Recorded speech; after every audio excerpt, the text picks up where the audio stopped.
নমস্কার বন্ধুরা, আবার একটা সুন্দর ব্লগ নিয়ে আপনাদের কাছে হাজির হয়ে গেছি। লাইফের অনেক কিছু বদলে যায় সময়ের সাথে সাথে। সময় মানুষকে বদলে দেয়, মানুষ কিন্তু সময়কে বদলাতে পারে না। আজ যে চাকরিজীবী বিরাট বড় ইন্ডাস্ট্রির মালিক, কাল সে সব কিছু ত্যাগ করে দিয়ে বিদেশে চলে যেতে হয়েছে। এর কত বড় বড় উদাহরণ আছে। তাই সময় পরিবর্তনশীল, মানুষ কিন্তু পরিবর্তনশীল নয়। সময়ের সাথে সাথে মানুষ পরিবর্তন করতে পারে, কিন্তু সময়কে মানুষ কোনোদিনই পরিবর্তন করতে পারবে না।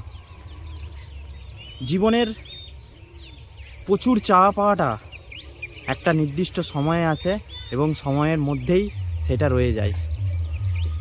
আমাদের ছোটোবেলায় যখন আমরা চেয়েছি কত কিছু আগ্রহ, কত কিছু চাইতাম। আমার একটা বড় খেলনা চাই, একটা বড় সাইকেল চাই, একটা যদি বড় আমার বাড়িতে টিভি থাকতো তখন। এখন সব কিছু আছে, কিন্তু সেইগুলো আর মনে হয় না।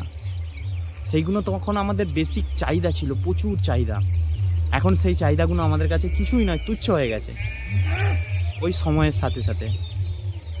তাই আমরা যাই কিছু করি না কেন, সেটা আমাদের হাতে বা আমাদের মধ্যে সীমাবদ্ধ নেই। সময় তোমাকে সীমাবদ্ধ করে দেবে এবং সময়ই তোমার সঙ্গে চলবে, তুমি সময়ের সঙ্গে চলতে পারবে না। সো আমাদের মানব জীবন বা মানুষের পরিস্থিতি বা মানুষকে এইভাবেই চলতে হবে, এইভাবে এগিয়ে যেতে হবে। জাস্ট এটাই।